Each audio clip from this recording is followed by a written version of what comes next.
सदा Nehra GS academy. सदा Nehra GS academy में आप लोगों का बहुत बहुत स्वागत है। आप सभी के लिए हाँ, हमारे संस्थान के द्वारा एनसीईआरटी बैच स्टार्ट किया जा रहा है और आप सभी लोग को पता होगा एनसीईआरटी कितना महत्वपूर्ण है हमारे लिए।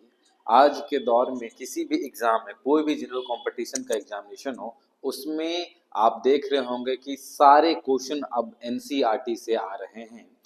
तो उसी को हम लोग ध्यान में रखते हुए हम लोग एनसीईआरटी बेस्ड बायोलॉजी स्टार्ट कर रहे हैं। साइंस सेक्शन से एनसीईआरटी बेस्ड बायोलॉजी स्टार्ट करने जा रहे हैं। ये 100% एनसीईआरटी बेस्ड है। इसमें कुछ भी अलग से नहीं बताया गया।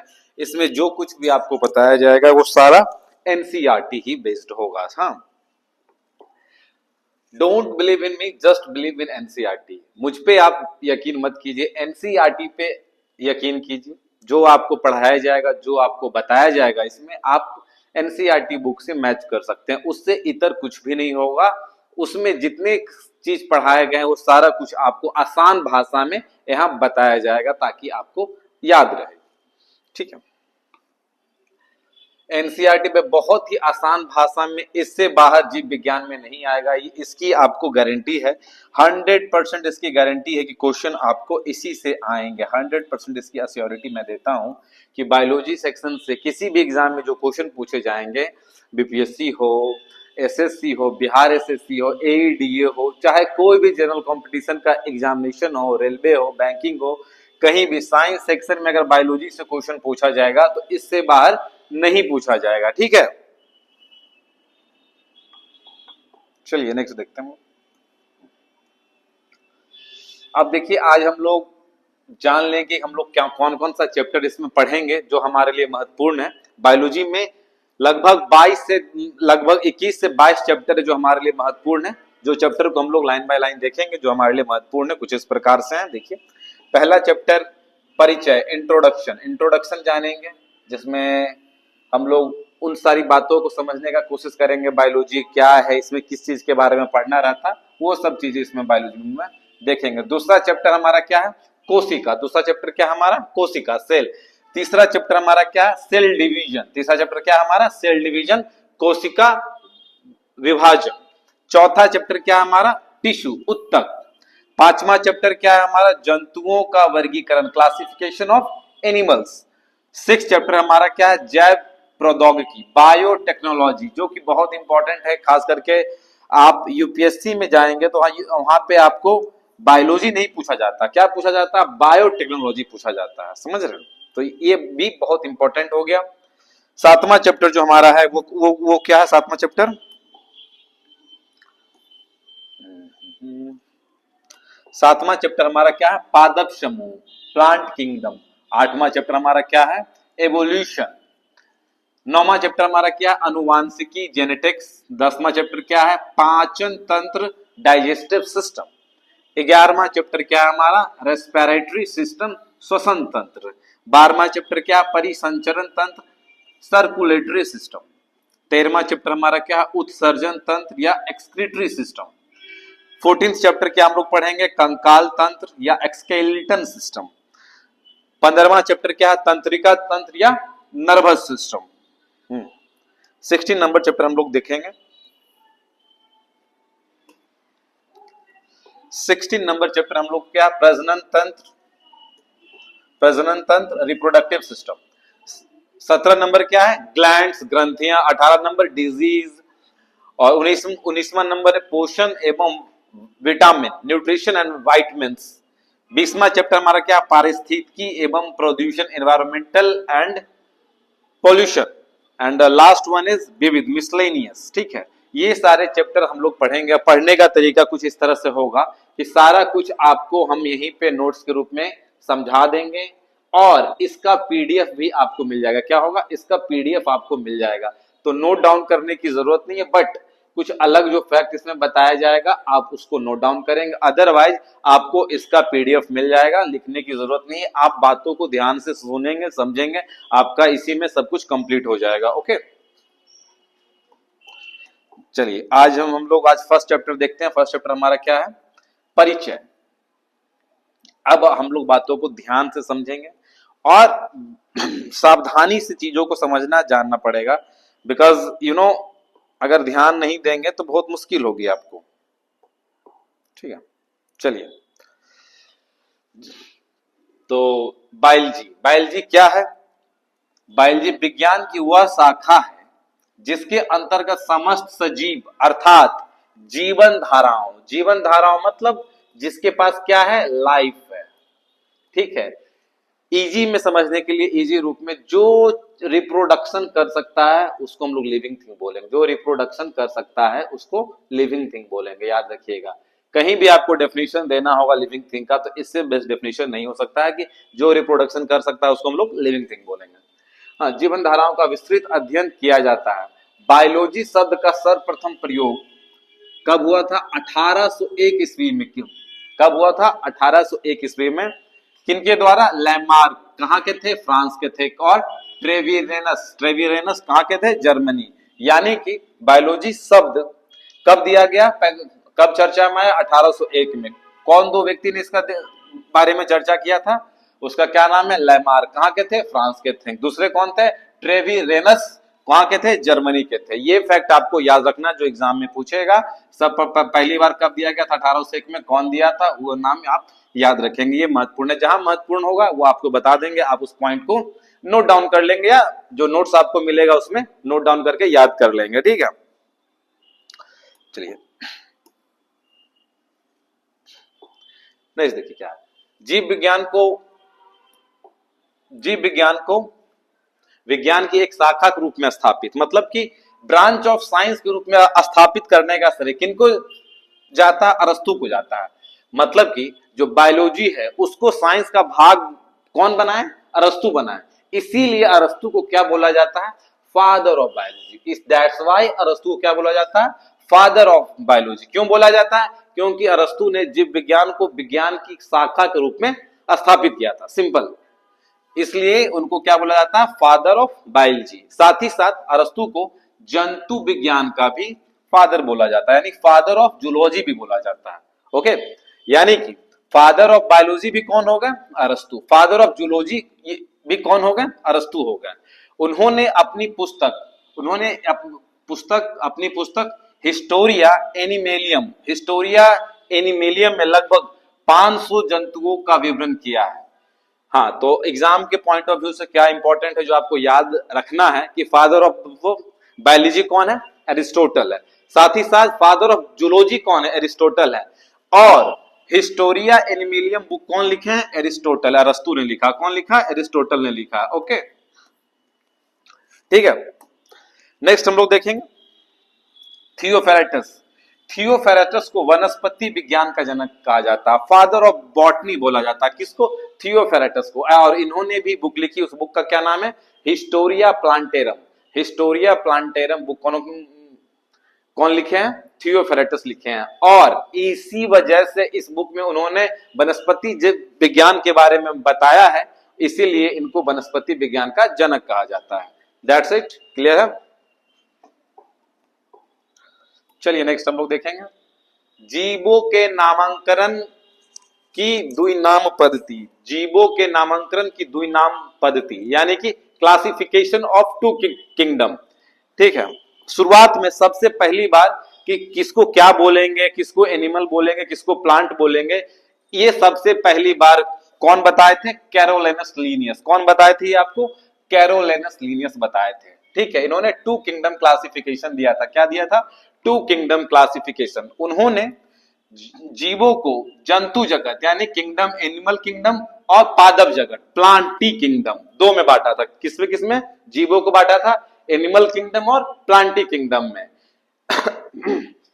दैट्स व्हाई कैरोलिनस लीनियस को क्लासिफिकेशन का यानी कि वर्गीकी का पिता कहा जाता है। क्लासिफिकेशन का पिता किसको कहा जाता है? टैक्सोनॉमी, फादर ऑफ टैक्सोनॉमी किसको कहा जाता है? कैरोलस लीनियस को कहा जाता है, ठीक है। इन्होंने पहली बार जीवों का क्लासिफिकेशन दो भागों में किया था। किसमें किसमें किया था? एनिमल किंगडम और प्लांट किंगडम में किया था, ठीक है। चलिए नेक्स्ट देखते हैं हम लोग।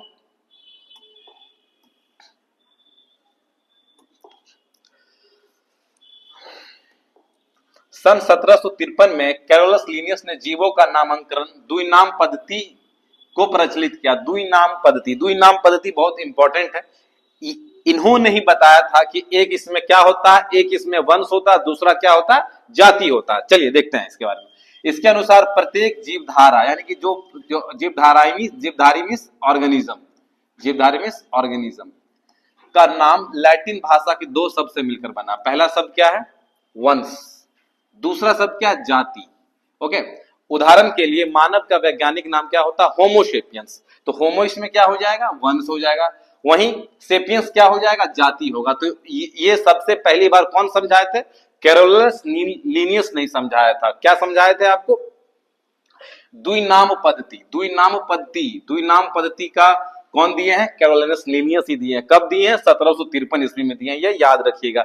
जिसमें से पहला क्या होता है, वंश, दूसरा क्या होता है, जाति। उदाहरण के लिए हम लोग देख लिए क्या, होमोसेपियंस, होमो इसमें क्या हो गया आपको, वंश, सेपियंस क्या हो गया, जाति हो गई। चलिए नेक्स्ट देखते हैं हम लोग। बायोलॉजी के बारे में देखेंगे।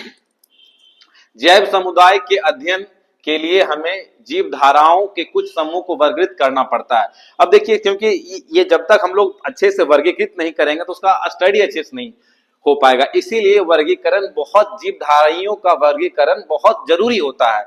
हाँ, क्यों जरूरी है, ताकि समान गुण और संरचना वाले जीवों का अध्ययन एक साथ किया जा सकता है। तो इसमें आधुनिक बायोलॉजी में अभी तक जो सबसे सर्वाधिक मान्यता प्राप्त है वर्गीकरण, वो किनका है, आर.एच. व्हिटेकर। याद रखिएगा, इनका नाम आर.एच. व्हिटेकर का। यानी कि अभी जो हम लोग जो क्लासिफिकेशन पढ़ते हैं जीवों का, वो किनका पढ़ते हैं, आर.एच. व्हिटेकर का। ठीक है, क्योंकि धीरे धीरे इवॉल्व हुआ समय, तो और भी ऑर्गेनिज्म जो हम लोग को मिले, जो पता नहीं चला कि इसको प्लांट किंगडम में रखें या एनिमल किंगडम में रखें, तो वो इसके लिए बेहतरी के लिए सबसे बढ़िया वर्गीकरण कौन किए थे, आर.एच. व्हिटेकर। इन्होंने जीवों को कितने जगत में बांटा था, पांच जगत में बांटा था। पहला क्या है आपको, मोनेरा, प्रोटिस्टा, कवक, पादप और जंतु। पादप और जंतु तो पहले से ही था, लेकिन मोनेरा, प्रोटिस्टा, कवक, ये तीनों याद रखिएगा आप लोग। ये बाद में किनके द्वारा ऐड किया गया था, आर.एच. व्हिटेकर के द्वारा। आर.एच. व्हिटेकर ने जीवों को 5 भाग में बांटा था, 5 जगत में बांटा था, 5 kingdom, Monera kingdom, protista kingdom, fungi kingdom, animal kingdom और प्लांटिक किंगडम, 5 जगत में बांटा था। चलिए पांचों के बारे में कुछ अभी जान लेते हैं। इसको हम लोग और डिटेल में पढ़ेंगे आगे। ये परिचय तो मोटा माटी चीजों को अभी समझ रहे हैं, ठीक है। अब 5 जगत का विवरण हम लोग देखेंगे। पहला क्या था हम लोग का, मोनेरा। पहला क्या था हम लोग का, मोनेरा। ये क्या है मोनेरा, ये एक कोशिकीय प्रोकैरियोटिक जीवों का समूह है। देखिए, 2 तरह के सेल होते हैं, प्रोकैरियोटिक सेल होते हैं और एक होता है यूकैरियोटिक सेल। ठीक है, ये हम लोग और आगे डिटेल में पढ़ेंगे, अभी छोटा सा आपको चीजों को समझा दे रहे हैं। प्रोकैरियोटिक सेल का जब हम लोग कहें तो इसका मतलब आप क्या मान लीजिएगा, हम किसकी बात कर रहे हैं, प्रिमिटिव सेल। प्रिमिटिव में सबसे पुराना सेल, मतलब जब विकास हुआ था जीवन का, उस समय सेल के अंदर क्या पाया जाता था और वर्तमान में सेल में क्या पाया जाता है। हाँ, तो वर्तमान में जो सेल में पाया जा रहा है उसको बोलते हैं यूकैरियोटिक सेल। और बहुत ही जब लाइफ का विकास हुआ था उस समय सेल में जो चीज पाया जाता था उसको क्या बोलेंगे, प्रोकैरियोटिक सेल। तो यही आपका डिफरेंस है, ठीक है। बाकी और इसको डिटेल में हम लोग समझेंगे कि इसका सेल अच्छे से डेवलप नहीं होता, इसका डेवलप होता है, ये सारी चीजें हम लोग आगे देखेंगे, ठीक है। अभी खाली याद रखिएगा, मोनेरा क्या है, यह एक कोषीय प्रोकैरियोटिक जीवों का समूह है। ओके, यह स्वपोषी विषमपोषी दोनों होते हैं, जैसे कि बैक्टीरिया, माइकोप्लाज्मा। इसी में आप देखे होंगे साइनोबैक्टीरिया का नाम सुने होंगे। साइनोबैक्टीरिया मतलब, साइनोबैक्टीरिया जब हम भी कहें तो आप क्या समझिए इसका, blue green algae. Blue green algae को हम लोग क्या बोलते हैं, साइनोबैक्टीरिया बोलते हैं। ये क्या है, प्रोकैरियोटिक सेल है। ये क्या है, प्रोकैरियोटिक सेल। हाँ, प्रोकैरियोटिक सेल। और लेकिन किस किंगडम में आएगा, मोनेरा किंगडम में आएगा। ये आप चीजें याद रखेंगे। नेक्स्ट देखिए, नेक्स्ट आपका क्या है, प्रोटिस्टा। नेक्स्ट क्या है, प्रोटिस्टा। प्रोटिस्टा यह एक बहुकोषीय, मल्टी सेलुलर है। यह एक बहुकोषीय यूकैरियोटिक जीव है। यह स्वपोषी विषमपोषी दोनों तरह के होते हैं, जैसे कि शैवाल, diatom, protozoa, Euglena, paramecium, Corolla, amoeba. ये सारे एग्जाम्पल हो गया। तीसरा क्या किंगडम हो गया? तीसरा किंगडम आपका है आपको फंगाई। तीसरा किंगडम क्या? फंगाई। तीसरा किंगडम क्या? फंगाई।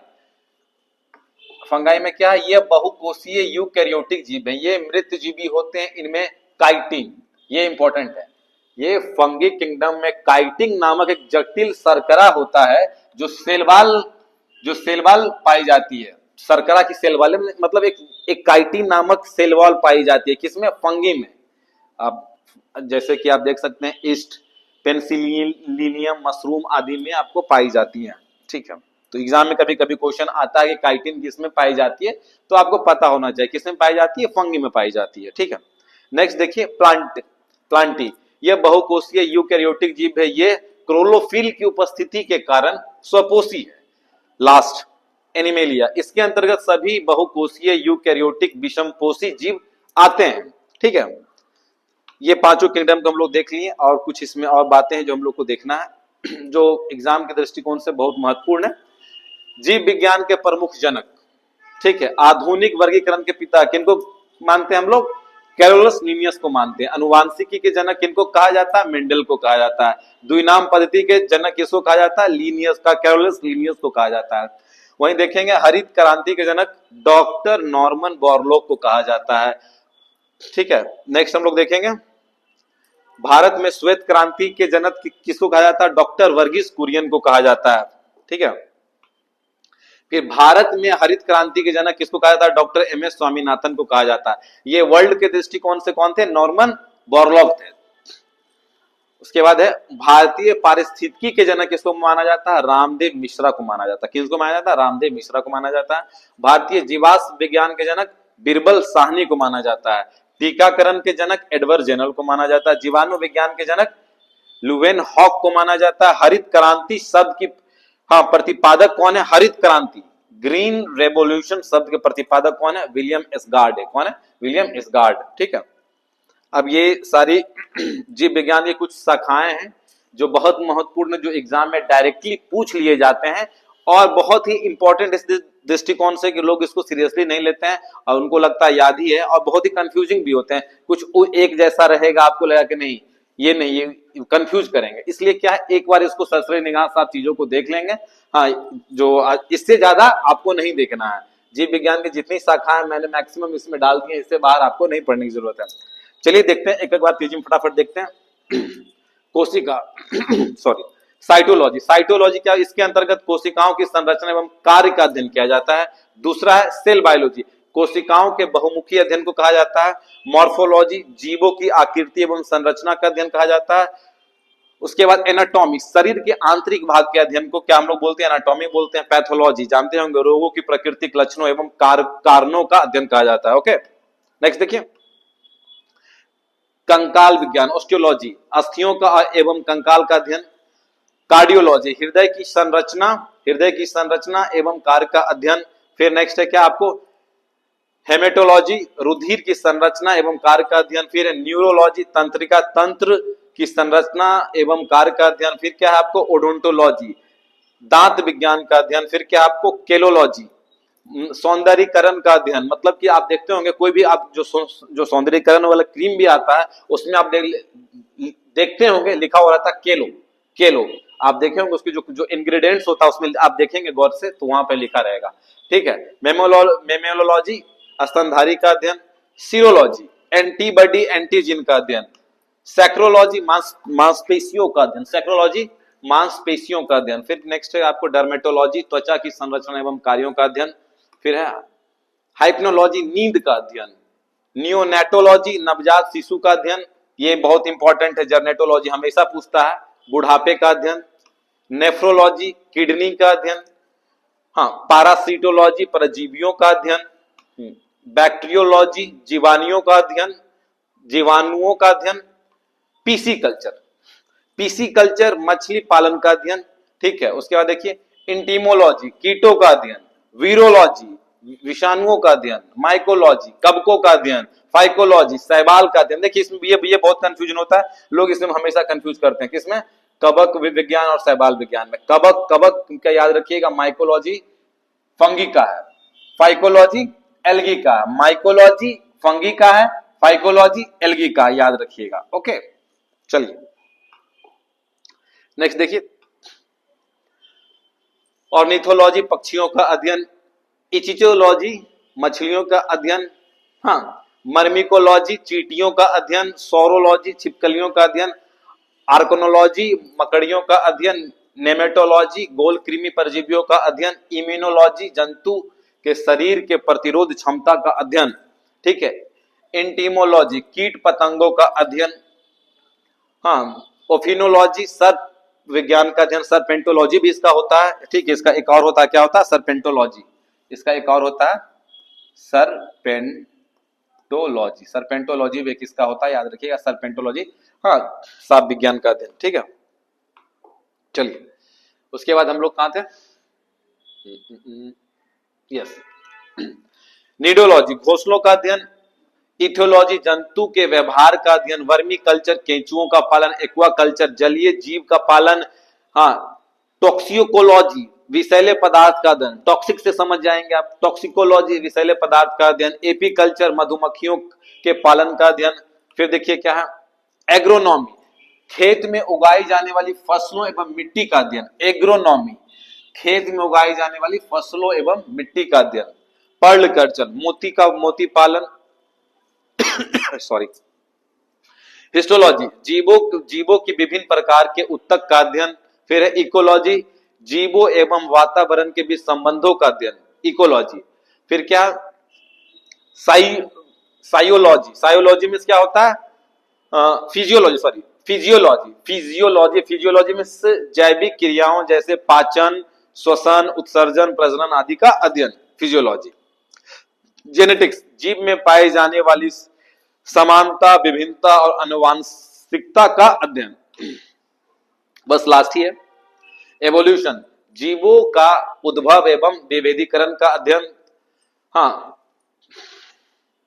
पेलियोनोटोलॉजी जीवाश्मों का अध्ययन, सेरिकल्चर रेशम के कीट के पालन एवं रेशम निकलने की विधि का अध्ययन, मोरिकल्चर शहतूत पौधों पर रेशम कीड़े का पालन, मोरिकल्चर बहुत इंपॉर्टेंट है, शहतूत के पौधों पर रेशम के कीटों का पालन, हाँ, डेंड्रोलॉजी वृक्ष एवं झाड़ियों का अध्ययन, एंथोलॉजी पुष्पों का अध्ययन, पोमोलॉजी फलों का अध्ययन, फ्लोरिकल्चर सजावट वाली फूलों के संवर्धन का अध्ययन, हॉर्टिकल्चर उद्यानों का अध्ययन, ओलेरियोकल्चर सब्जियों का अध्ययन, इंजाइमोलॉजी सब्जियों का अध्ययन, सॉरी इंजाइमोलॉजी उत्प्रेरकों का अध्ययन, ओलेरिकल्चर सब्जियों का अध्ययन, पेडोलॉजी विभिन्न तरह के मृदाओं का अध्ययन, हाँ, मेलोकोलॉजी मोलस्का और इनके खोलों यानी कि सेल्स का अध्ययन, एक्सियोबायोलॉजी ब्रह्मांड का अध्ययन, हाँ, एग्रोस्टोलॉजी घास का अध्ययन, एग्रोस्टोलॉजी बहुत इंपॉर्टेंट, कभी कभी क्वेश्चन आता है, डायरेक्ट लोग इसमें कंफ्यूज कर जाते हैं, एग्रोस्टोलॉजी घास का अध्ययन, विटीकल्चर अंगूर की खेती, सिल्वीकल्चर वृक्षारोपण, नोट ये देखिए दो बहुत महत्वपूर्ण है, एक है मोरिकल्चर शहतूत पर रेशम कीट पालन, मोरिकल्चर क्या, शहतूत पर रेशम कीट का पालन, और एक है मैरीकल्चर, मैरी से पता चलेगा आपको, मैरी मिस कहने का मतलब होता है मैरी मिस समुद्री जीव का संवर्धन, ठीक है। इसी के साथ आज का क्लास हम लोग यहीं समाप्त करेंगे। आप सभी लोग को मैं फिर से बता देना चाहता हूं कि हम लोग कंप्लीट बायोलॉजी का कोर्स कंप्लीट करने वाले हैं, एनसीईआरटी बेस्ड, मतलब इससे बाहर एनसीईआरटी और किसी भी एग्जाम में आपका जनरल कंपटीशन में क्वेश्चन नहीं आएगा। अगर आप इतना कंप्लीट कर लेंगे, जो बायोलॉजी में आपको पढ़ाएंगे लगभग 15 से 20 दिन लगेंगे इसके क्लास में, इससे बाहर बायोलॉजी में नहीं आएगा, और आपको नोट्स बनाने की जरूरत नहीं है, मैं आपको इसका पीडीएफ प्रोवाइड करा दूंगा, ठीक है। आप उस पीडीएफ को अपने साथ रखेंगे, पढ़ेंगे, ठीक है। बहुत ही इजीली हम लोग पूरे बायोलॉजी को कंप्लीट कर लेंगे। तो कल का हमारा जो विषय है वो क्या रहेगा, सेल। कल जो हम लोग जो चैप्टर पढ़ेंगे वो सेकंड चैप्टर रहेगा, क्या है, सेकंड चैप्टर सेल रहेगा, सेल हम लोग कल पढ़ेंगे, ओके। तो आज को क्लास को यहीं समाप्त करते हैं, फिर मिलते हैं कल इसी टाइम में। Thank you so much for watching this, have a great day, do take care of yourself, thank you.